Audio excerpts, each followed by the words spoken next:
Hi folks, this is Tony for a with a video update. A little different from what I normally do, but please make sure you subscribe to us at a and we have a YouTube channel, a Rumble channel, a BitChute channel and an Apple Podcast channel as well. So why I say this is a little different, over Christmas I was with my wife Holly's family. Together we went to West Virginia to visit her family, and her brother Bob was talking to me about the whole aliens thing and that type of stuff, extraterrestrials and things. And I thought, well, I mentioned to him Stan Deyo and how I've interviewed Stan on occasions on that very subject, and how Stan worked on UFO projects and anti-gravity and various things, UFO propulsion systems and so on, is fascinating. And what I decided to do here is to make a bit of a mix of 3 interviews that I've done with Stan on the topic. The first one from 2016, and then there are 2 subsequent interviews with Stan that I'm going to join pieces together of the 3 interviews to give a bit of a picture. And I think even though they're old interviews, if you haven't heard them, and even if you have heard them before, listen to them again, because I believe at this time, with the deception, the great deception and strong delusion that's coming, this information could be vital to understand. So folks, even though it's 3 interviews from the past, and there's a little bit of repetition in some of them, repeating a couple of bits, but I've put it together into one video or one audio here, and I think it's well worth listening to. So for a start, let's go to the 2016 interview, and I've just selected the parts of these interviews that I wanted to put on the subject here. So this is Stan Deyo from 2016, and then there'll be some later interviews as well. You know, some of our listeners will not be aware of your background and knowledge on propulsion systems and UFOs and secret black ops operations connected with so-called aliens and UFOs, which, I believe are the Nephilim. Can you fill us in a little bit on your thoughts and background and time working in this area in the past? Yeah. You're talking about a project that I was asked to join in Dallas when I worked there as a computer systems analyst and programmer. And I was approached by a fellow that I only briefly had met in this corporation I worked for over coffee down in the canteen. And he turned out to be a guy that he was Polish. He came here after the war, so he had a heavy accent. Smoked his cigarettes funny, stuck between the second and third finger. Anyway, Ted, he was having coffee with me. He says, "What are you doing here?" And I told him. I said, he said, "What do you do for fun?" And I said, "Well, at home, in my lab, I've been working on a way to beat gravity and to make a disc-shaped flying craft." And he kind of didn't raise an eyebrow. He said, "Oh, that's interesting. That's interesting." And I said, "I've been working on another idea to make an antenna system like Dr. Morey did and draw electricity out of the atmosphere, basically out of solar wind." "Oh, that's interesting," he said. And so that was it, and we left. And about a month later, I came back down. There was no one in the canteen except me. And then this guy shows up again, comes and sits right in front of me. And he says, "Hey, what we were talking about the other day?" I said, "Yeah." He says, "Well, I did tell you that you probably ought to see a friend of mine. He'd be interested in that." And you apparently didn't ring him. I said, "No, I'm really not going to be talking to any, professors or anybody like that, because I don't have a degree and they probably wouldn't listen to me." So this guy will. And I want you to go see him this afternoon. So I did. And went over to see this Dr. James R. Maxfield there in Dallas. And he has a radiation research clinic, which had actually, they had treated, I think it was Werner von Braun for cancer. And he was involved in the space program, Yep, Doctor. yep. Okay. And Dr. Maxfield, of course, worked with Dr. Edward Teller on the anti-gravity projects. Well, I didn't know that, so I go over to see him, and he takes me into his office. There's just him and me and his secretary in this big building. And he says, he takes me around the office there, small office, looking at the wall, the big photos of him and Teller going under the pole in the submarine. And he said, now sit down, boy, and tell me what you're doing there at home in your lab. And I said, well, I don't know that you'd be interested. I mean, I'm just an amateur doing all this kind of stuff. I've been kind of working, about gravity and magnetism and stuff, and studying how to. He said, "Well, look, don't play games with me. You're working on anti-gravity." And I said, "Okay, all right. Yeah. I didn't know that you'd use that word." He said, "Well, we use the technical term electrogravitics, but that's the same thing." He said, "You're building or researching a device." He says, "We've already built several versions of it since the late '50s, and we'd like for you to join our project down in Australia under Dr. Teller." And that was the beginning of a long sojourn of 30 years in Australia. Not all of that was with the team. In fact, only about 2 or 3 years was I connected with the program, because they had a war or something with our underground bases where these non-humans, these fallen ones, and their kind of biological robots, these little gray critters, where they had a war and kicked us out of all the bases we built for them. Now, apparently, the humans, after World War II had ended, the Allies got together. In fact, even the Russians were invited in, even though that we were kind of at odds with them a bit on the surface. And it was decided that we had to figure out a way to stop war entirely, because the next one would destroy all life, regardless of who won, nuclear war. And they had reasoned in the meetings they had that you couldn't force people into a dictatorship like Hitler had tried, because the resistance that France and other groups had put up proved that it would just break from within. There would be resistance. And that the League of Nations, which had already failed, and the United Nations, the fledgling thing, you couldn't get 2 or 3 nations, much less 170 or 80 of them, to agree on what cup of tea to have that day, much less anything serious. They just couldn't get it. So by negotiated discussions, by tyranny of dictatorship, you couldn't do it. They said there had to be a third alternative, and that was to fool the people of Earth into accepting a new world order long enough that they would see the benefits of having a planet run by a global government with global economy and nice guys at the helm. Of course, they didn't exactly have an answer as to how they would choose and maintain the integrity of the leader. That is still something they're dealing with, I'm sure.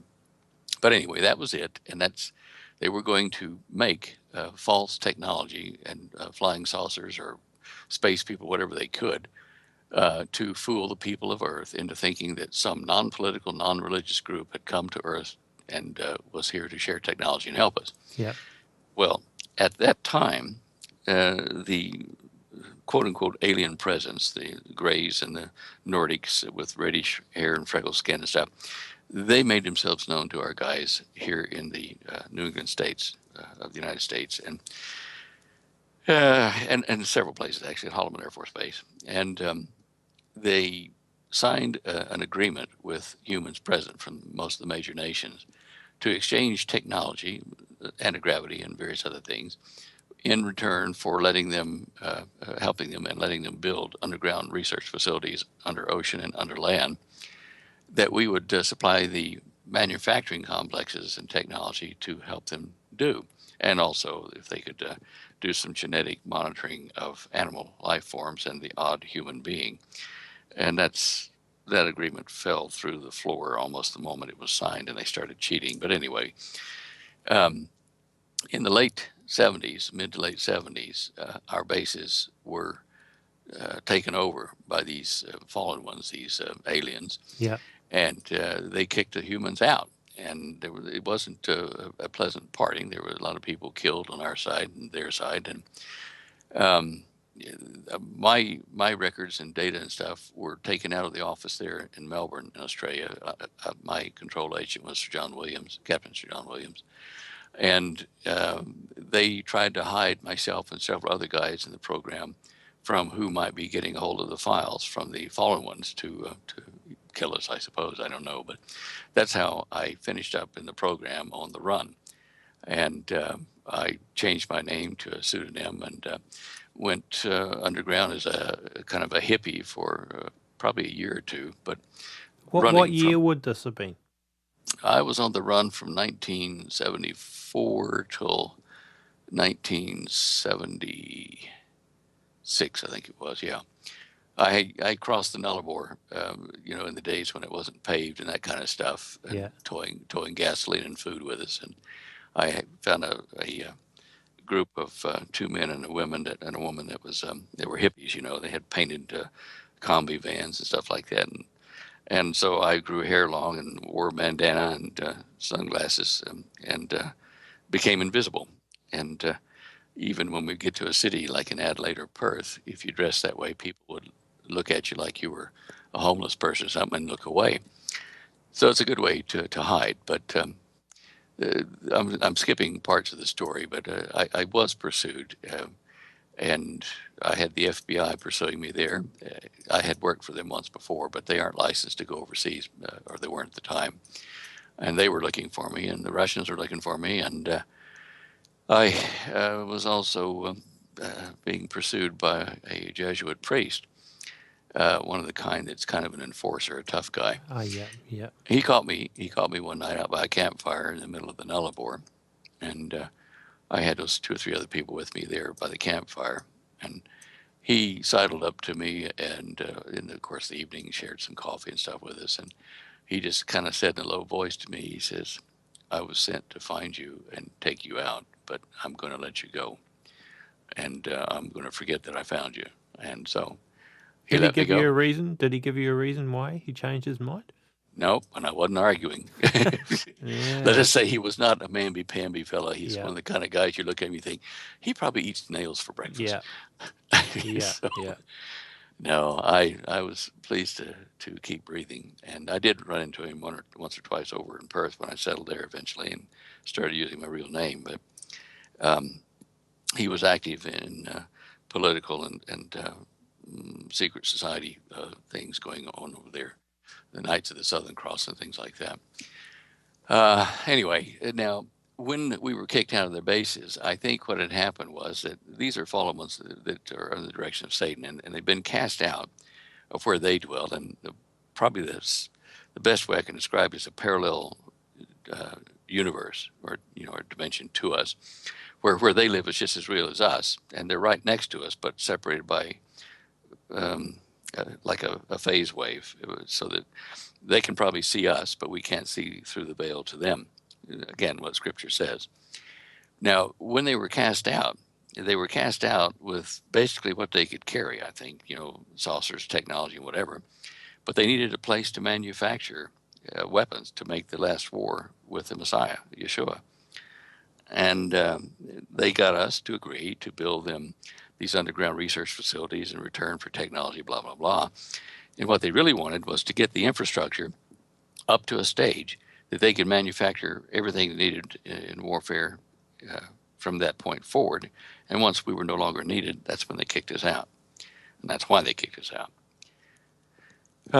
And we're going to see the official arrival of quote unquote aliens from other worlds. It'll be a satanic deception, Yeah, the great deception spoken of. I'm certain of that. yeah, And people will be at the point of nuclear war, will have lost faith in all their leaders. I mean, look at the Americans, look at the Germans. So everybody's lost faith in their leadership. yeah, And we're at the brink of a nuclear war. We've got famines starting. We've got fires. We've got nature out of control. yeah, And boy, anybody could come up with an answer that wasn't, a religious or political answer. It was just an off-world answer that worked, would be acceptable. And that's why people are going to accept the New World Order under a leader who will have the support of Satan and his technology. Now, understand, Satan realizes that people read the Bible and are expecting this great deception. So his men and him are going to overthrow some quote unquote bad alien critters that came posing as, messengers of light and whatever, and they're going to destroy the Illuminati. People are going to cheer over that and think, these were the bad guys, and obviously anybody who destroyed the Illuminati be good guys. yeah, I tell this so that the Illuminists who think that they're scot-free can quake in their boots, because the devil's coming for them real quick. yeah. They're traitors, and what you do when you take over a country or a world in this case, you get all the traitors of that tribe and you kill them because you can't trust them. Yeah. And people will also probably be told, okay, we're getting rid of the little gray critters. They've been abducting you and harming you and doing terrible things to your horses and your cattle. And so we'll get rid of them. They're from another part of the universe, and they shouldn't be here. And people will cheer. Hey, the good guys are here, and they even look like us. They're handsome. They're slightly taller, but hey, great stuff. And it'll be just like the TV series and the movie V, where they came looking like humans and being friendly and everything, but they had lizard DNA in them. Well, it's interesting because when it comes to looking for the Antichrist, most people are looking for a man to come and fill that role at some point. Well, he will. He will. Well, He'll be a man, but he'll be under the direction of Satan. Yeah, And well, remember, the thing is, because I haven't heard too many people look at it from this angle, but, if we look at a couple of scriptures, like Daniel chapter 2, it's talking about, the final kingdom or empire. And verse 43 says, "And whereas thou sawest iron mixed with miry clay, they shall mingle themselves with the seed of men, but they shall not cleave to one another, even as iron is not mixed with clay." So that to me shows something mixes with the seed of men, perhaps fallen angels and return of the Nephilim. Then when you look at Revelation chapter 13, we see the rising of the Antichrist and the false prophet, and both of them are called beasts. So why are they called beasts if they are simply men? Could it be that they are not actually fully human, but maybe some sort of it could hybrid? be. It could be. It certainly could be. When I started the program today, I was talking about finding Atlantis was Arabia. What I can tell you now and add to that is that one of our most secret bases with the aliens was in the middle of Saudi Arabia in a place called Riyadh, and it's about 120 miles outside of Riyadh in the Jabal Tuwaiq mountain range. And that base you couldn't get into unless you were flown in by one of our craft, and even then the craft had to undergo close scrutiny to be sure it wasn't occupied by somebody that didn't belong there. And that was an assembly area for some of the craft that we did use. But now, Saudi Arabia, there in Riyadh, that was a governorship given to a young prince by the name of Mohammed bin Salman. And Salman is the Arab form of Solomon. And in Revelation 13, that you mentioned, it does say that here is wisdom. And the number of the man, the number of the beast, the number of a man, 666. All right. In the Bible, 666 relates to, as far as a leader, King Solomon, who earned 666 talents of gold a year. Yeah. Now, the modern Antichrist will be a Solomon type. The modern Antichrist will allow the Jews to rebuild Solomon's temple, the small temple, up on the Temple Mount.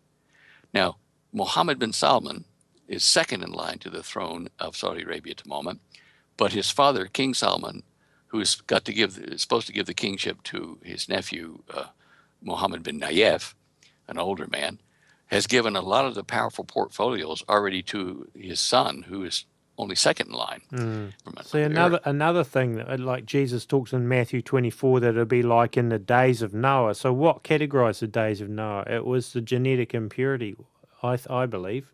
Like and worshiping all kinds of weird gods and strange practices. Yeah. So where are these alien beings? These Nephilim? Like, are these alien greys? They're just a suit, really, aren't they? In a sense, a flesh suit for some other being that doesn't belong. Well, I think they're probably like robots, but biological robots Yeah. instead of steel and mechanics. They're biological, and they don't appear to have a soul or empathy or stuff. A lot of the reports of people that have been abducted by them say that they don't care if you hurt or in pain or cry or anything else. They're very emotionless. Yeah. And so I suspect that they've been data gathering and genetic mining to allow Satan to crossbreed with not only animals but with people to make a vehicle for perhaps disembodied spirits he plans to bring back in. So you don't think the Antichrist himself could be such a being? Oh, I didn't say that. Okay. I mean, the spacecrafts, the sources, and well, they seem to be getting more complex. Once upon a time it was just flying saucers. Now you got these TR3B or whatever they are, shaped things. How do you think they're actually playing into all of this? Well, I understand that once we lost control of the technology and the bases that we were sharing with the satanic ones, we were limited. I'm sure they only let us have, as mankind at large, access to certain technologies we've developed and that they've given us. Beyond that, they stop us. They probably destroy any base or any new technology that they don't think we should have that would, impair their proposed rule of the planet. And so, is the TR3B, is that one of ours? It might be. But then again, there are things that are large flying platforms that are, a mile in diameter and things like that, that went over Phoenix. So these things are really large craft that are utilizing the same principles of anti-gravity, which is a folded electronic field. It's two pulsed direct current magnetic coils that are set in opposition to each other and two of the axes like XY, XY, and it produces an altitude for that craft. When you set the field, it'll set at a certain distance from the gravitational field it's operating in, and when you fly, that's why you get that floating leaf or fluttering leaf type effect when you see them fly over mountains, is because the mass concentrations over there vary from valley to peak. And so since it's following a certain gravitational value, it will dip and rise as the gravity dips and rises across the planet, which it does. Our satellites have mapped it and shown us that. And that kind of a thing, whether the aliens do it or whether we do it, you can build a 30-foot diameter craft, which we had done, and that has anti-gravity. It directs a field in and around and through everything in the craft and the crew, and you're all, in essence, accelerated together, so there's no like G stresses when they do it.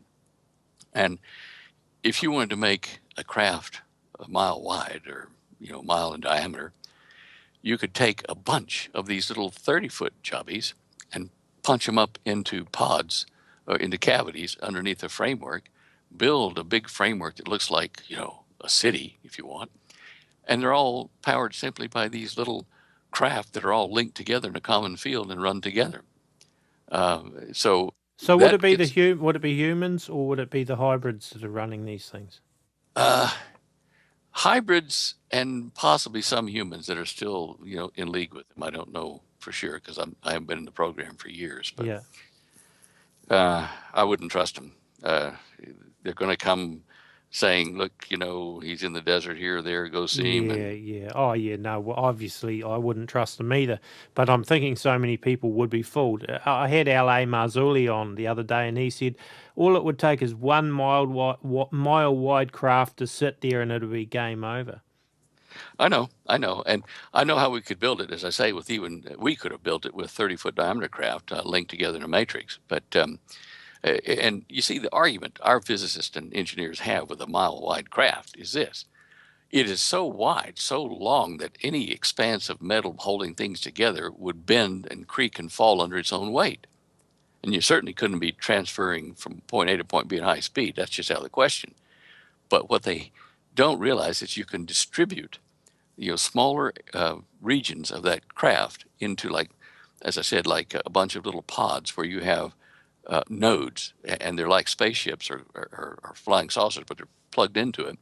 And those are all linked together so that the most gravity or inertia that you would have would be in a 30-foot diameter of that little craft, because each part of the structure of the whole craft is linked into the field. And, but if our engineers and scientists don't accept that, don't understand how that works, they will be awed by the magic of their technology they're watching. So how was it already fairly far advanced then when you were working in that program? Yes. Oh yeah. At that time, well, obviously they had the anti-gravity craft, which could perform miraculous feats of turning at high speed simply by changing what's called the energy density of the crew and the craft, and altering the rate of chemical and physical processes as you turn a corner. It means that as you turn a corner, you go into slow time, and you can play a game of cards while you turn a corner. But to the people on the ground, you've just turned it in a blink of an eye and a flash, and you've gone off somewhere else. But we've had that, and there was another technology I was pretty impressed by.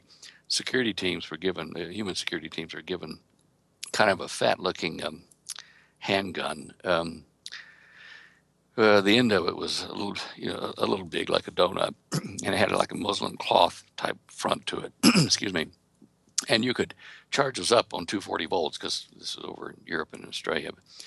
And they were like the, science fiction stun guns. You could shoot a guy with that and electrically stun him. It's like a stun gun that shoots an invisible toroid to the target with high voltage charge. And that was interesting. You could just stick them in and charge them overnight and put them in your holster, and away you went with your Buck Rogers gun. The movie A Day the Earth Stood Still, the original one, you saw the flying saucer land, and you saw the solid saucer suddenly separate, and a door slid sideways, and a guy would come out, and a robot or whatever, and then the door would close, and it'd be solid metal again. Well, they had that technology that they let us have. And what you do inside of your metal craft is there's like parallel strips, and those strips are adhered to the surface of the metal inside to form a doorway, let's say. And in between those two strips, you can set up a phase difference in the molecular resonance of the metal. And in essence, you push a button, and it cuts a hole. It separates the molecules. It doesn't waste any of them. They don't fall to the ground. It just separates the molecules of a doorway, the edge of a doorway. And you can have it hydraulic or spring load or whatever else, and it'll flop out, and you can walk out and impress the natives, come back in, have it repositioned to where it should be, and the phase is put into instead of dissonance, it's into harmony, and the molecules rebond, and you have a solid door. So to the peasants, outside that don't know about that magic, it looks like you magically cut a hole in your solid metal ship, walk through it, talk to them, do your business, go back, and magically close it back to a solid hull again. Yeah, There was actually one done in New Zealand. Yeah, that's right.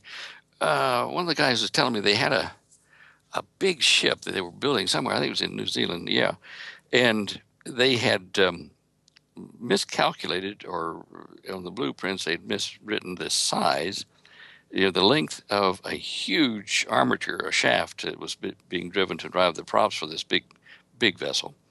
And the expense of it and the timing was such that they needed to take the shaft they had and shave off a few inches of it in situ.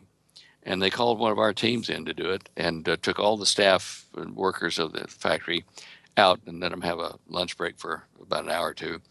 They were told, don't touch any of the metal of the building, stay clear of the building. And then the team went in and set up a couple of these vertical arrays, and in between them they made one of these a version of the thing that opens walls, or doors in solid walls, and they cut the surface or the shaft. They cut a like a plane right through it from top to bottom between these two posts, and they slid them apart because they were such a fine cut that the air pressure was holding them together. And when you looked at the end of the shaft, it was like a mirror. It was that fine a surface. But that was about the only time I ever heard of it, that they even came close to letting somebody see that technology that wasn't in the program. So if it was already so far advanced way back then you got to believe it'd be a heck of a lot more advanced with another 30 odd years. Oh, well, even more than 30 years, isn't it? Yeah, definitely.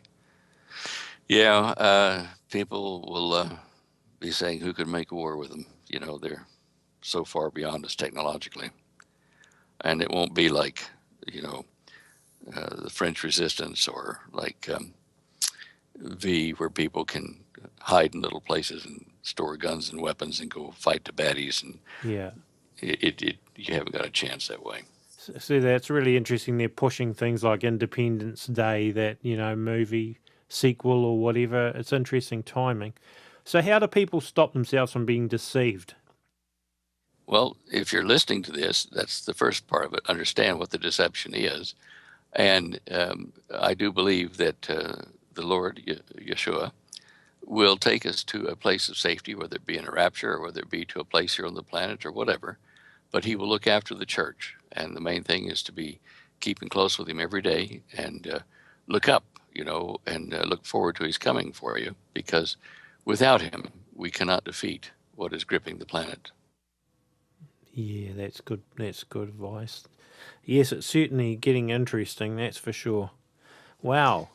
Yeah. Yeah, well, I'll tell you what, I've just seen so many things happen in the last year in world politics that convince me that they're driving the people of Earth that don't know better into despair, and to a point where they will accept an off-world alien messiah. And the movies are conditioning us to that viewpoint. Yeah. Just amazing when you know what's happening and what the plan is. You can see this stuff happening all around you. But if you're just kind of being retired and happy and going through life and going on holidays and this kind of stuff and not paying attention, you're going to get caught off guard. You're going to lose everything that you own. Yeah. Yes, totally agree.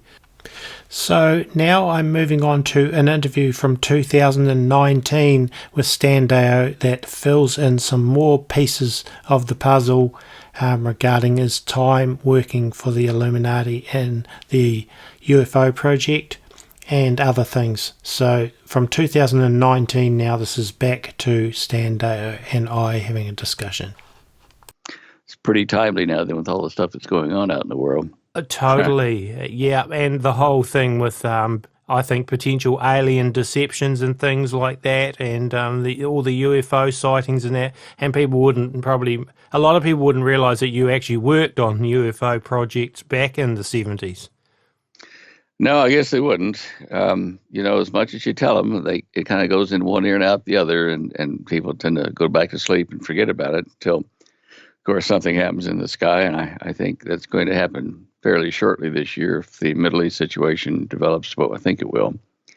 Right at the height of us wiping out the planet with nuclear war, I think it's when they're going to put this planned deception with, the quote-unquote alien space fleet ending and claiming to be friends of Earth and all that kind of stuff. Just a great deception. I actually did write about that and details about that in an appendix added to the Cosmic Conspiracy Final Edition 2010. But, it's probably about 5 weeks away from reprint at the moment. We're doing other books first. Holly's Dare to Prepare book, and because that's really taken off again with the situation being so bad. Yeah. So now I've also started writing volume 2 of the Vindicator Scrolls, which talks about the changes, the alteration of the age of the universe, the expanding Earth, and then how that affects by discovery of the Garden of Eden and Atlantis, and identifying the Antichrist of this age. So that'll be quite an interesting book, but I'm probably 6 months out on finishing that. It's a big book. Well, that does sound interesting.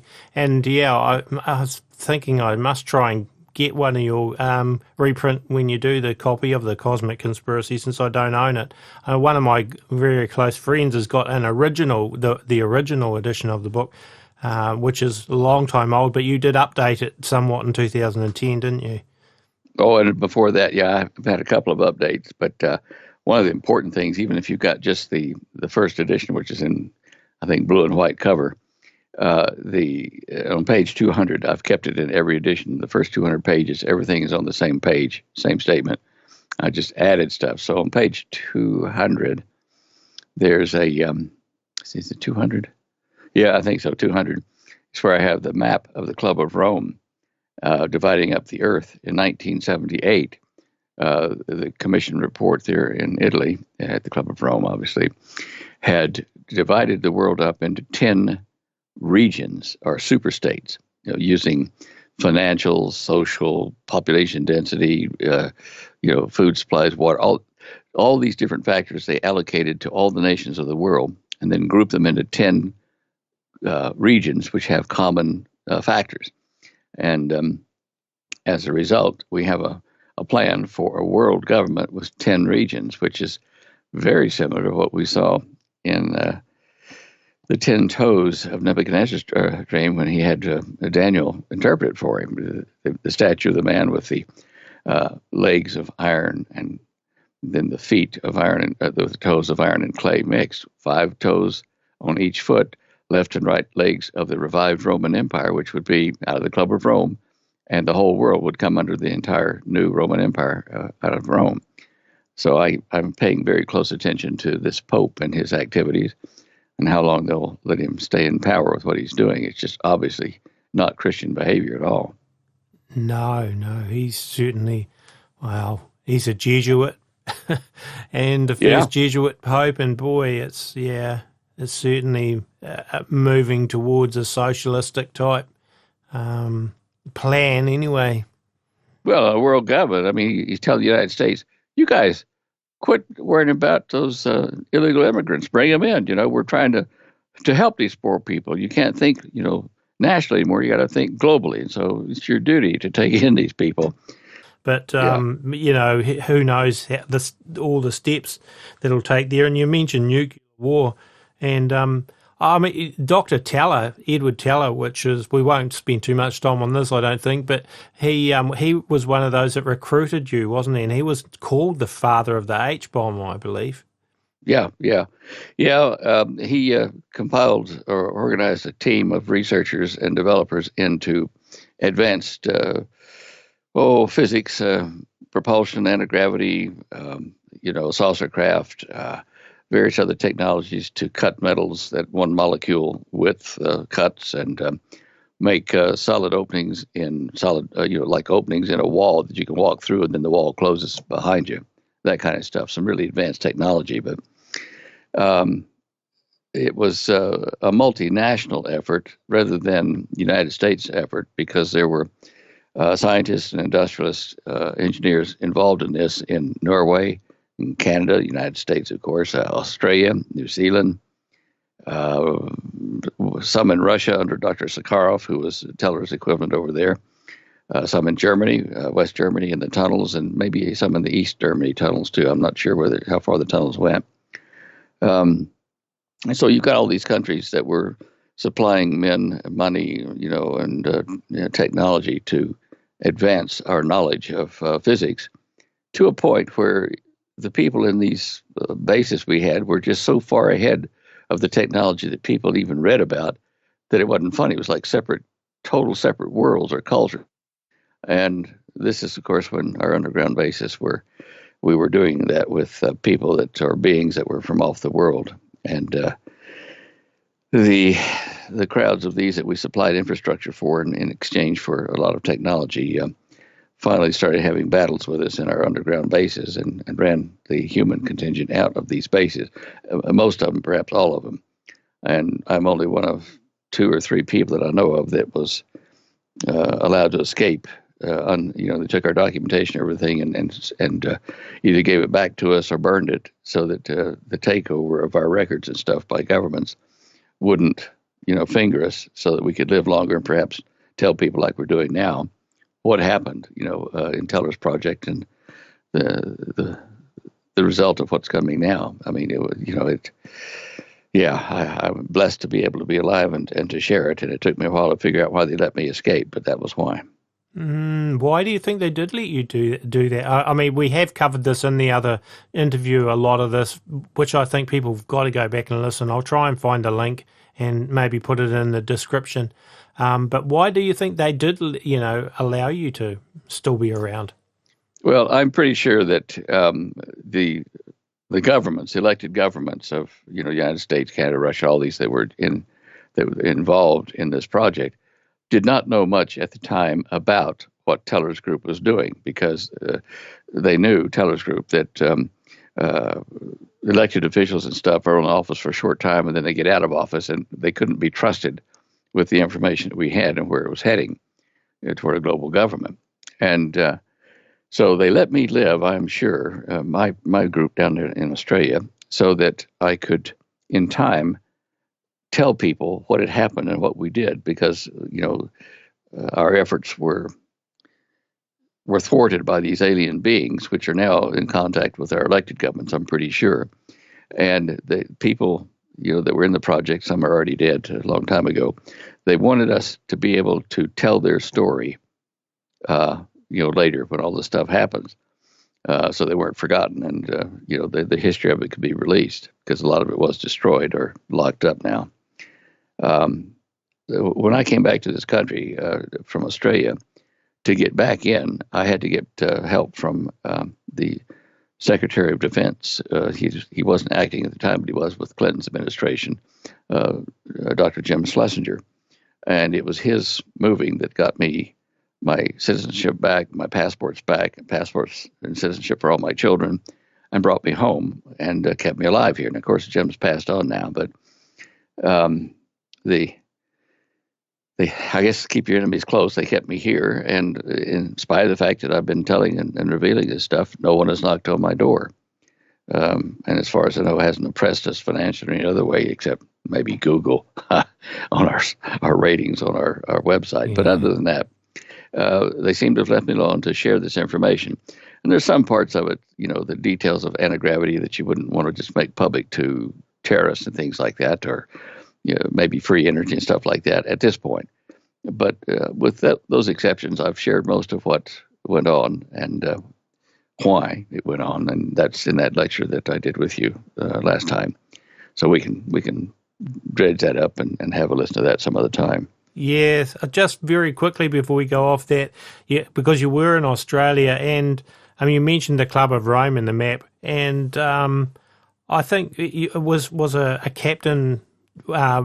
John Williams, was he the one in Australia that was your original supervisor, and was he part of the Club of Rome? I don't know who this John was. I just don't know. I can't tell you for sure. I know that he was in favor with the Queen during World War II for recovering a bunch of gold bullion off the coast of New Zealand, and that's how he got his knighthood. But Captain Sir John Williams was a tall, stately gentleman of the olden days. He was really cool. I did like him, and Sir Henry Somerset, his friend.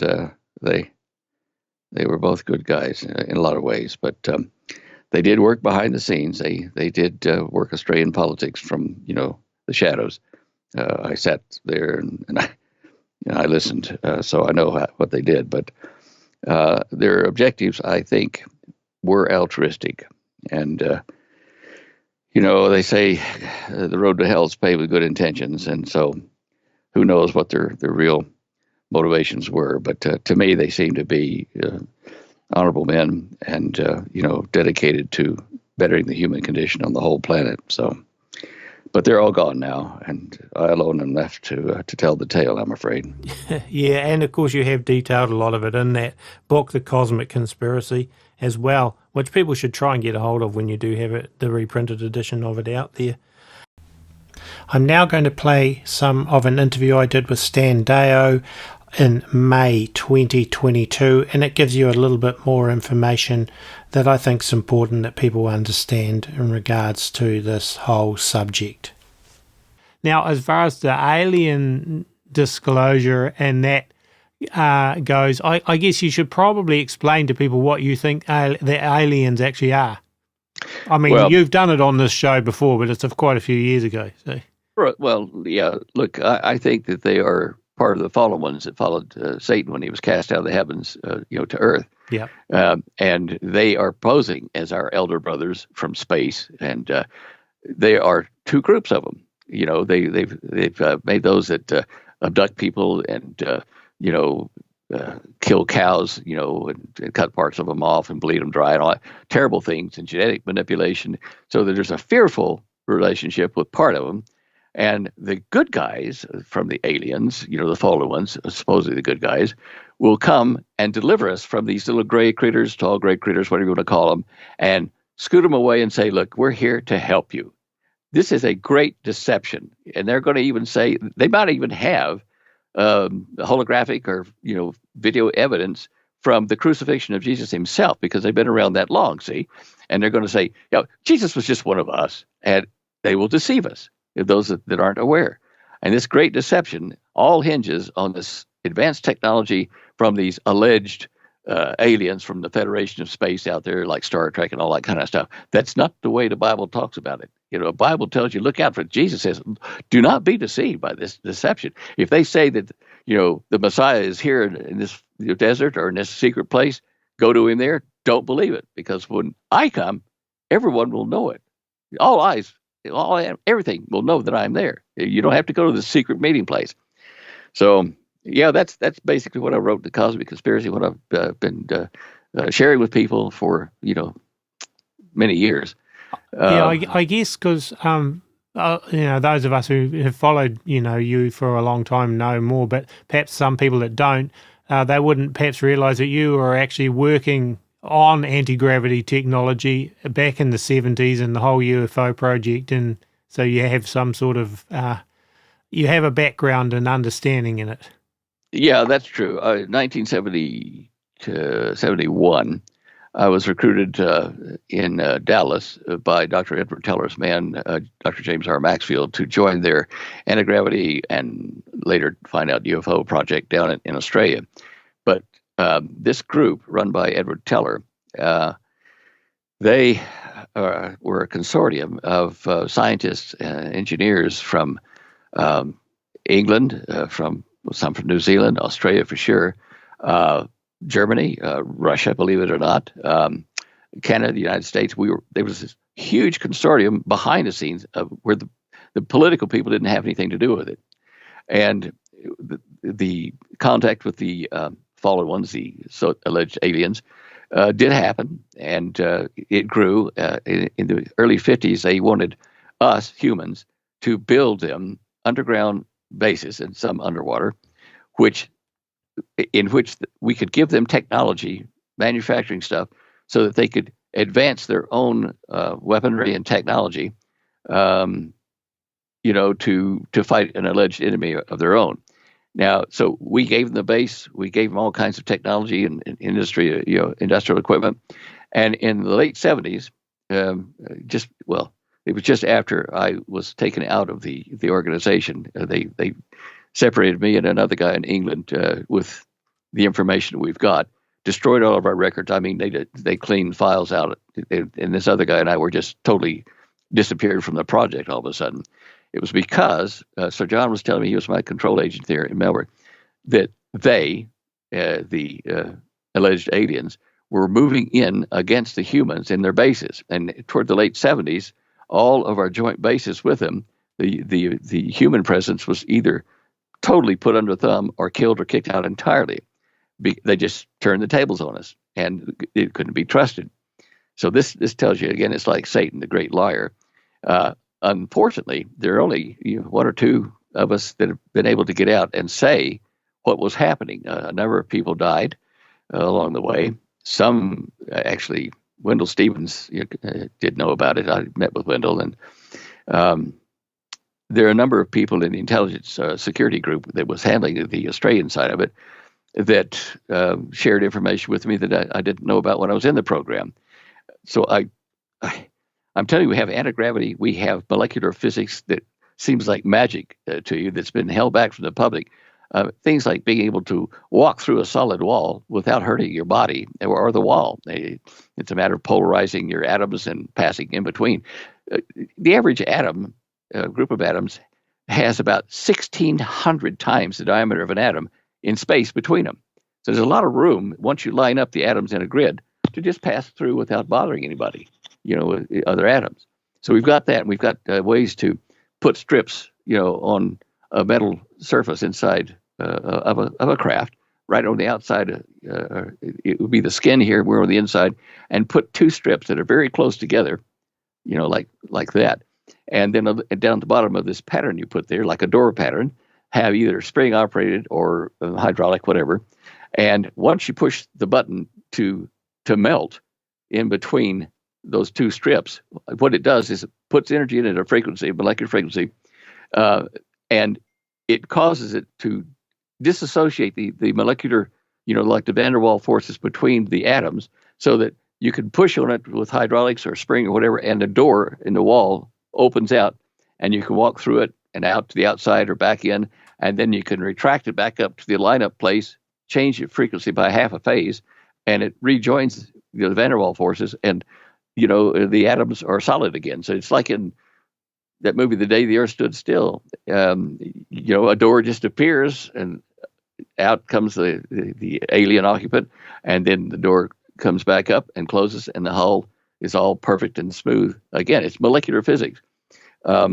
Energy, number of ways for energy, and time travel forward is possible. It has been exhibited by these beings because a lot of them are alive back at the time of Christ and before, in their craft and in rooms constructed thusly. So you can change the rate at which your body experiences time. And this is done in the craft when they're flying, for sure. People say they see a UFO here, and then it suddenly makes a right angle turn and another one, and it disappears, so fast you can't track it. And our scientists, engineers, physicists, they say, oh, that's impossible. The inertia, the G-forces would just crush the ship and the people inside have to move that fast. We're talking like 45 Gs in a turn. Well, if you'll notice the reports, they talk about these things making sudden right angle turns, not gradual things. Yeah. And that is because as you're coming into a point where you're in the craft and you want to turn, you pump the energy of the field to a density such that in the craft itself, you're gonna be taking several minutes to turn this corner. But on the ground, they're going to be seeing it happen in the blink of an eye.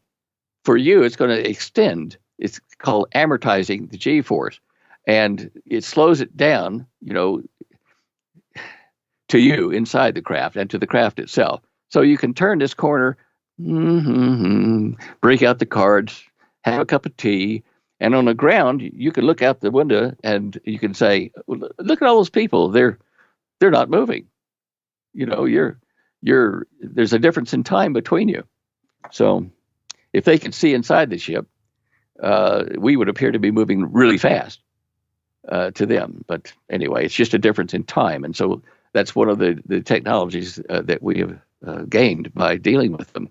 And it explains a lot about God and how they say 1,000 years is as a day with God. If you look at like concentric or parallel universes where God is, and the energy density on his atoms, whatever they are, is such that he passes time up there, and he can look out at the Earth at any time he wants, forward, backward, and in real time, and yet his aging is different than ours. For him, like a day. For us, 1,000 years has passed. Well, that's an example, but that's the same kind of time dilation we're talking about with these aliens in these craft. Different degrees of it, but the same thing. So a number of things that seemed impossible in the scripture are possible and did happen and will happen like that. I'm just trying to think. There's other things, genetics. Oh, we're seeing genetic manipulation now then, like they did, in the pre-flood days in Saudi Arabia, which is where most of it happened. The legend of Atlantis comes from there. But they made giant beings and hybrid beings. And in Sumer, in the Sumerian culture, they show carvings and recordings of on paper, or not paper, clay tablets, of beings that were half human and half animal or snake or bull or whatever. These things were genetic manipulation. Now, surprisingly, mankind has suddenly learned how to manipulate the genes the same way, and we're doing the same kind of nonsense, which God forbade, because he set up the Adamic man, and that was to be the perfect human structure on this planet. And immediately, Satan started to corrupt it by genetic manipulation and crossbreeding of things that shouldn't have been crossbred.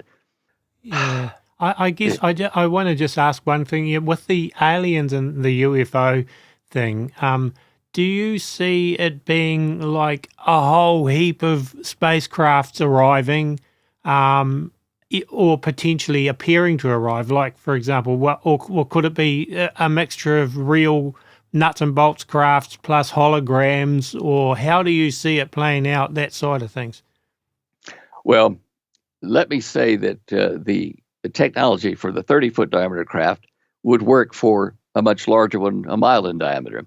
However, if you wanted to have a lot of these and you didn't want to have to instrument or build all of those, heavy craft right now, you could build a shell, let's say a mile diameter shell, and inside of it put a bunch of 30-foot diameter craft, which work like, crazy, link them together in their fields, and these smaller craft can move that shell of a bigger craft over your city and cast a shadow, a mile wide, and you think, wow, they're from not around here. That's impossible. We could do that with our 30-foot diameter craft that I know that we've made. You just hook a bunch of them together in a grid, and link their fields together, and then you could throw a tent over the top of it. Doesn't matter, and that tent becomes like a real craft, you think. But unless you can see inside of it, it could be empty. It could just be showpiece. So how is it going to happen? Probably like in the movies. These things will appear over major cities and talk in the language of that city, and we mean you no harm, we come in peace, blah blah blah. So I see this unveiling it's going to be very impressive. And the governments of the world are the puppets of these people already.